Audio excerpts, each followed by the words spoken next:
Hi, I'm Veronica Vance. Coming up, we check out all the magnificent sculptures at the Plymouth Ice Festival, visit one of the country's largest art distributors, the Park West Gallery, and then we explore the golden M59 corridor in Macomb County, so stay tuned. Production funding for this program was made possible by the Detroit Metro Convention and Visitors Bureau, driving tourism growth in Metro Detroit since 1896. More information is available at visitdetroit.com.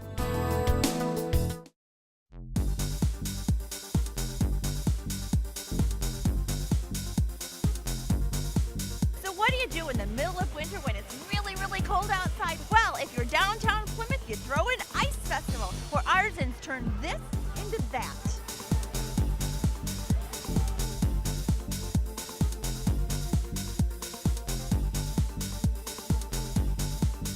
So Sam, did you arrange for the cold weather for the festival? Of course, we booked this years and years in advance. This doesn't happen by accident. It costs a lot to get it this cold, absolutely. So tell me about the Plymouth Ice Festival. We know there's a lot of people in town, especially from around the country, and this gives a lot of people an opportunity to get outside of Detroit a little bit, experience a suburb, and of course have a great fun time in the wintertime. How many ice sculptures are there? Over 100 right now, and they're located all throughout downtown Plymouth. So they're not just in the park. So Correct. So the event isn't just in the Kellogg Park area. You've got it. Yeah, one of the great things about the event is it allows you to really experience downtown Plymouth as a whole. Of course, Kellogg Park is the heart of where things start. We have most of the big festival features down here, but we love people to make their way from Kellogg Park and see some other corners of town that maybe they've not been familiar with. So what sort of other things can you find as you go down some of the side streets? What are some of the other events? Well, of course, from the warm perspective, all the businesses and restaurants are having sales and specials and whatnot to give people the opportunity to come in and of course, get warm. Exactly.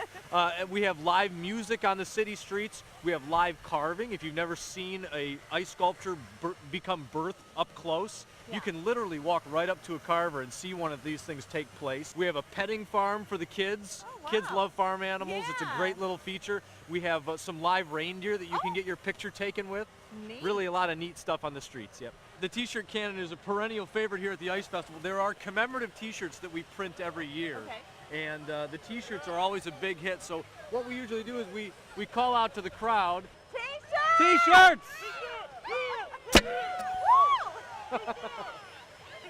Uh-oh. All right, we got it. That's so cool. And of course, then everybody collects the t-shirts, and it's a tradition that we've started a long time ago, and people collect t-shirts from all the years. Well, I'm going to go take a peek at some of these 100-some ice sculptures. I want Sounds to say great. thanks, Sam. Sounds great. Absolutely my pleasure. Great. Take care. Isn't this neat? We've got the ice princesses here. They've got this big throne. You can come get your picture taken in it. Ooh, and a little different kind of outdoor action, snowboarding.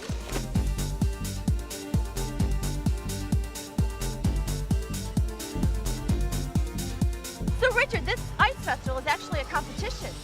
That's correct.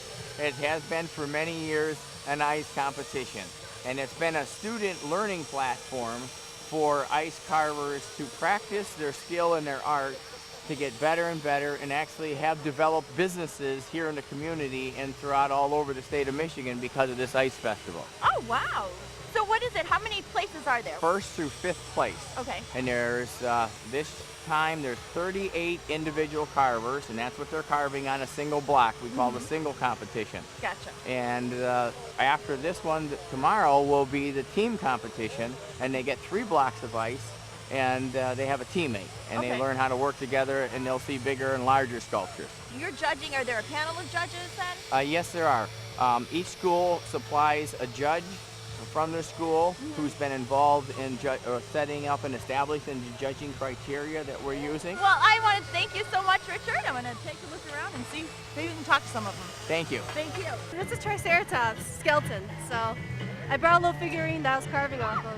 It looks really great. Now, what was the technique you're using at the end to make it shiny? What is that?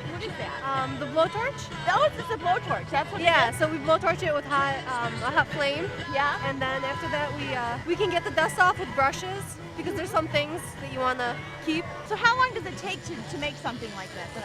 This took 4 hours. They're usually, it depends how intricate they are, but around 4 hours is time. kind of the norm. This looks pretty intricate, all the grooving and everything. Yeah, Well, fantastic. it was Good fun. luck in the competition. Okay, thank you. Thank you.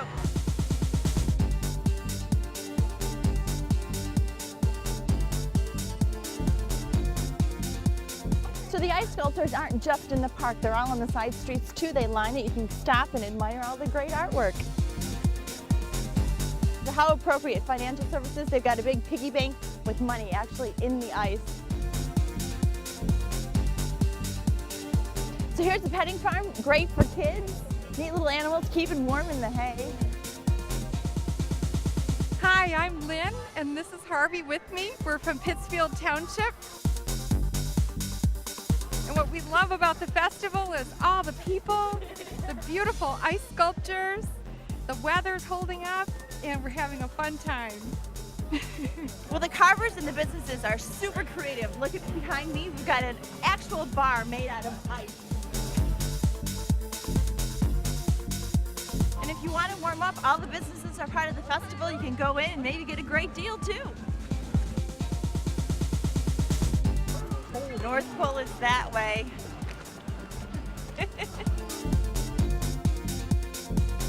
So remember to mark your calendars every winter as you bundle up and head outside for the Plymouth Ice Festival.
Hey, are you looking for another great reason to boast about Metro Detroit? Well, get this. Park West Gallery in Southfield is the world's largest distributor of original artwork. They've got new collections being mounted continuously, and they have over 1,000 works filling the gallery.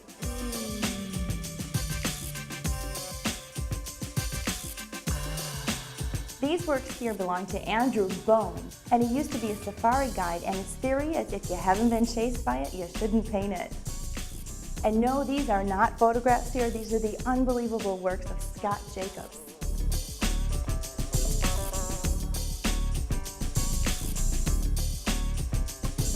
Now here we have an entire wall dedicated to the artwork of Peter Max. Now, he was a visionary pop artist in the 1960s who evolved to become a master of neo-expressionism, and his vibrant colors have become a part of contemporary American culture. For instance, the NBC Peacock logo, that redesign is Peter Max's. He's been the artist for 5 Super Bowls, the NFL. Look at his colors, they're just so vibrant.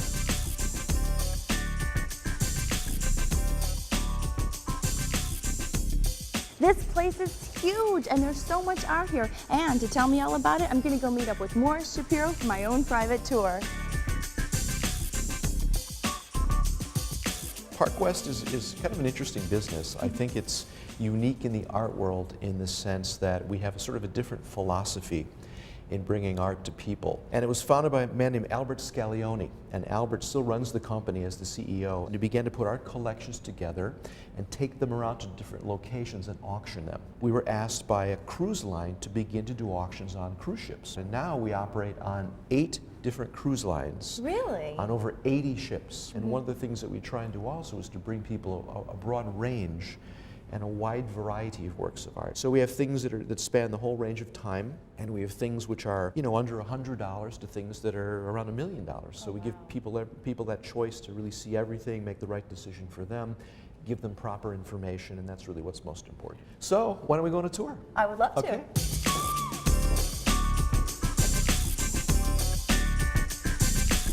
Well, so this place is huge. How large is it? Well, the entire building is 63,000 square feet, but the gallery area is about 15,000 square feet that we're walking in now. Well, so how many galleries are there actually then? Well, we have 23 exhibition spaces, Okay. and we're open 7 days a week. I thought it'd be kind of fun to talk a little bit about this artist. His name is Marcus Glenn, and Marcus actually lives in Southfield. He's he's right local. lives around the corner. It's like 3D-ish. Yeah, he calls his work flat life. He says because life is flat, but his work goes beyond being flat and goes into another dimension. So here we're in one of our galleries that features old masters, masterworks. We're very proud of our masters collection, and this is one of the areas that I get most enthusiastic about. These are our works by Renoir. Renoir was, of course, a great painter, but he experimented briefly in the graphic arts, and here are 3 graphic works by him, 2 lithographs and an etching. Here's a whole selection of Rembrandt etchings. Rembrandt, of course, was the greatest etcher of all time. He made paintings for his financial needs, but he made etchings because he loved them. This is where his greatest creativity and spontaneity is found. Here's one of my favorite artists. This is Albrecht Dürer. And Albrecht Dürer is, in my mind, probably the most amazing artist in terms of his technical virtuosity. This is a woodcut, and it comes from the Large Passion, and this particular example was printed in the year 1511. Oh my goodness. 1511, yes. The woodcut is done by carving away all the negative space. So everywhere the white of the paper exists, the wood was cut away and removed. If you can imagine, I creating can't. something Oh like my that. goodness, It's truly that is mind-boggling. just Yep. exactly. Any museum would love to have it. Yeah. And when you collect that piece, you never really own it. Yeah. It just stays in your collection. You're the caretaker for the rest of your life. There you go, the And then it caretaker. passes on. Then exactly. You have that responsibility. Yeah. And we're passing through a small corridor here in the gallery that features the work of Marc Chagall. Marc Chagall was, in my mind, the epic poet of 20th century art. And this is Itzhak Tarkai. Tarkai is a very interesting artist. He's from Israel, and he came very late in his life to being an artist in his 50s. Yeah. And he's become really one of the most famous artists in the world today, known for his beautiful figurative imagery. Another interesting collection we're very proud of is the Destino collection. And Destino was a film that was conceived by Salvador Dali and Walt Disney in the 1940s. Right over here we have an artist who, in my opinion, is probably the most important living artist in the world today. And his name is Yaakov Agam. And the viewer and the artist have to co-mingle to create the work. And he's been known since that, as the father of what's called kinetic art. If you take a look at this work from the side, you're probably seeing like a circular element there, right? Now as I take it around, very, very slowly, you're seeing these transformations. And to the other side, you'll see that same circular image, but in a lighter or darker format. The work is called Moon Noon, so it's talking about the transformation of a whole day. But some of these other ones are... Well, these are also interactive. These are called okay. agamographs, where they change and move. This is what he calls a multigraph, and here you can actually come up, you're encouraged to come up and move this sliding grill, and you see what happens as I change it, where the work is just, transforming and becoming something new. Wow. You can change it every day if you like, right? And this room is the Picasso room. Yes, Wow. very special room. For us at Park West, we have an amazing Picasso collection. I think he was like Mozart. You know how Mozart wrote symphonies when he was a child? That's the kind of genius Picasso was. He was protean, in my opinion. He was just like a man who changed everything, because everybody has to go through Picasso to understand art in the world today.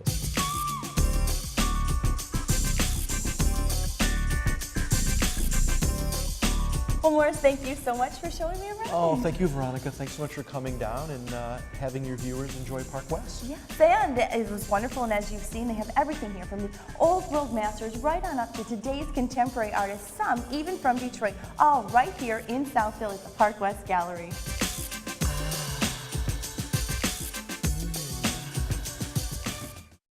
There are plenty of things to see and do in Metro Detroit this month, and our calendar of events is up next to point you in the right direction.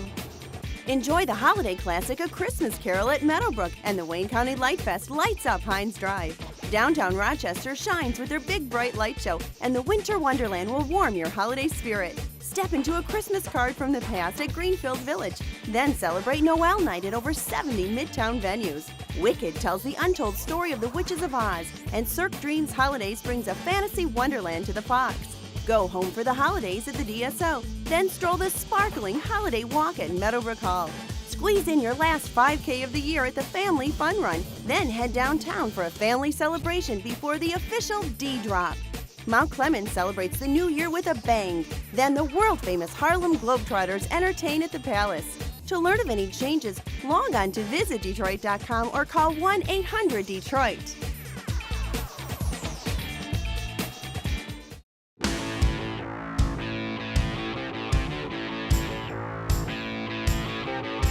All right, so here in Macomb County, we've got what's called the Golden Corridor. And what that means is miles of shopping and restaurants, hotels, and of course, tons of family fun. So the Golden Corridor is M59, which is also known as Hull Road. It runs east and west through several cities such as Sterling Heights, Utica, Clinton Township.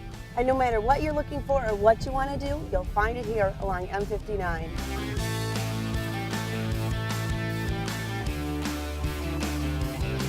The M59 Golden Corridor really is a mega destination because just about anywhere you can pull off and find something to suit your taste. Like I did here at the fabulous mall at Partridge Creek. We can dive right into a unique shopping experience or experience an evening of culture at the Macomb Center for the Performing Arts. Or tempt your taste buds at local eateries like Ackett's Pie Company. Just wait until you see this.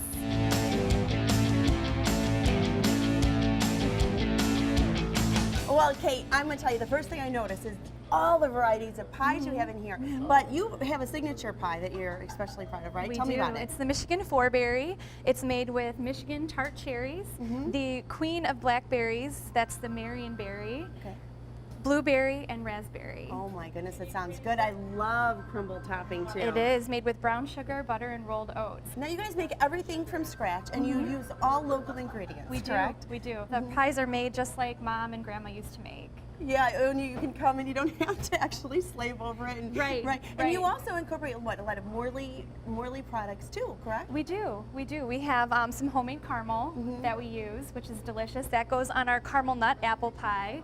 That's our Dutch apple pie with a blend of cashews, peanuts, and pecans. And then also savory pies. Yes. I'm a savory pie girl. Yes. A lot of nice quiches. Those are also made homemade as well? At the Bakehouse in Chesterfield, they are fresh homemade pies. We have a variety of flavors: spinach, beef, chicken, and lobster. Lobster? Lobster is delicious, yes. Let's get my name written all over it. All right, well, I'm going to pick up a couple to go. Okay, great. Okay. Sounds good. Thanks. And before leaving, I just had to sample their Michigan four-berry pie. You can get slices to go too if you don't want to do the whole thing. Now this is what they're known for. Let's see. I could never make a pie that tastes that good. That crumble topping and the burst of all those fresh berries, that is delicious.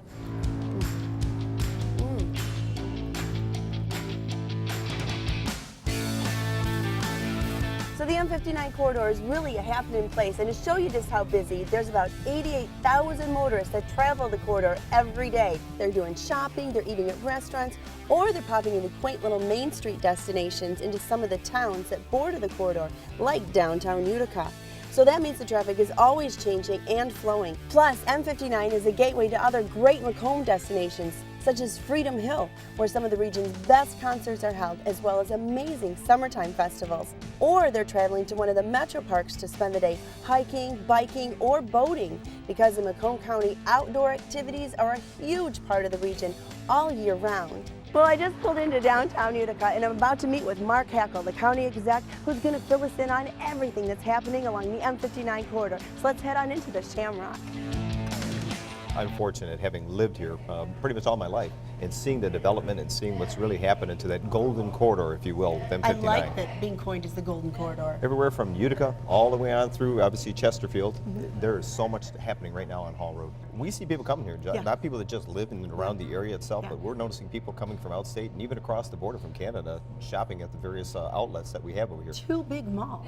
Lakeside Mall, they've been there for quite some time. They got Macy's, JCPenney, Lord & Taylor. I mean, there's some good experiences in and around that mall itself. Partridge Creek, they got Carson's, they got Nordstrom's, and many different boutiques in and around. A lot of upscale shops at Mall of Partridge Creek. And I love it. If you think about it, the indoor experience is what Lakeside Mall creates, a great opportunity. But boy, I tell you, if you've ever been to Partridge Creek, that outdoor experience when you're shopping and get that fresh air, even in the winter time, some people say, well, God, doesn't it get cold out? You know what? I tell you, it's a unique experience, and it's fun, especially around the winter months. And now we're talking about, on the eastern portion of it, by I-94, a 330,000 square foot outlet mall. So anything that meets their shopping needs, we have it in and around this area. You've got a lot of national retailers that have decided to make home along the M59 corridor. Menards, Home Depot, we got Lowe's, Costco. It's all right there on Hall Road. And when you need a break and you want to eat, you're covered there too. Oh, it's some of my favorites. It's a lot of original places as well as national chains. You've got kind of the whole gamut. Oh, the Andiamo eateries,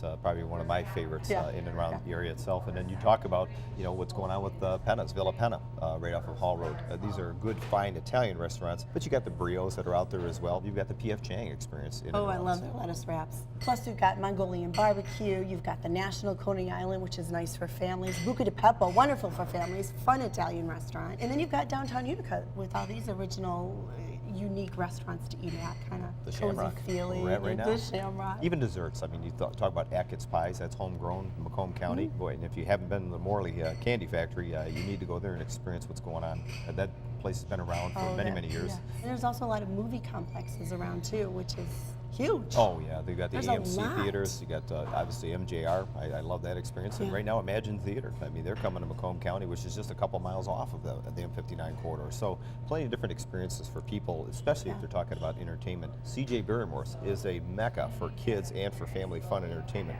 They got bowling, go-karts, golf dome out there as well. Dave & Buster's. Boy, what an indoor arcade that is for a family and kids. But out here in Utica, what they've got planned is sports and entertainment complex for minor league baseball. I mean, that's something that is to come absolutely incredible what they're talking about. But it's going to be something that's going to be an experience beyond just the minor league experience they're going to have there. In the wintertime, they're talking about turning it into an ice rink. And obviously for graduations, for family, for kids, soccer dome for people to use. So this experience that they're talking about coming in 2016 here to the city of Utica is going to be something that's not just an entertainment complex for Macomb County, but for the region. And it's going to be a regional asset. Macomb Community College, which is another anchor in and around that area. Oh, and they've got the whole Performing Arts Center. Performing Arts Center that we have here. Drawing in big acts. And the University Center. There are 10 different universities now that have experience in and around Macomb County where people can get their degrees from other universities that now participate with Macomb Community College. So you've got a lot of nice properties too. So if you wanted to make a little girlfriend weekend or a little weekend and go shopping, you can do that. There's a lot of people that come here as well from out of the area that want to find a hotel or someplace to stay overnight. A cluster of those hotels are in and around the Gratiot Corridor and Hall Road, as well as what we see out here on M59, the Van Dyke Corridor, as well as Hall Road. So besides all of these great places to visit with your family, there are a lot of destinations to actually get out and do things with your family too, correct? Oh, Macomb County is pure Michigan when you stop and think about it. Actually, when you talk about M59, if you drive all the way to the end, the easternmost portion of it, you run right into Lake St. Clair, the busiest freshwater lake than anywhere in the country during the summer months. It is the busiest freshwater lake. There's so much boating activity for people that want water sports, people that want to fish out there, or people that just want to kind of lounge around on their boats. And then we talk about the Clinton River, our mainstream Main Street. It runs uniquely through Macomb County. In fact, portions of it actually cut across Hall Road. So tell me about the Bassmasters Elite. That comes to Macomb County every summer too, correct? Oh, I tell you, what a unique experience it is. And why? Because you know what, Macomb County, we talk about bass fishing in Macomb County. We have looked at Lake St. Clair and we've known the quality of fishing there. But when you start hearing some of those that are the professional, that really really understand the aspect of bass fishing, they're out there saying this is the best bass fishery than anywhere else on the planet. Well, Mark, you got me even more excited to go back out there and go shopping. It's like one of those things, You got me revved up. especially around the holidays. That's when I really love to shop. Well, thank you so much, Thank you. Mark. You bet. Enjoy your shopping. Oh, I will. I'm going to head back out on the Don't road. forget to eat. Well, Mark was right. I really am going to enjoy my shopping here along the Golden Corridor. So I'm just going to continue along, and I'm going to pop into a few places and get lost for a few hours. My only problem, though, is where do I want to start?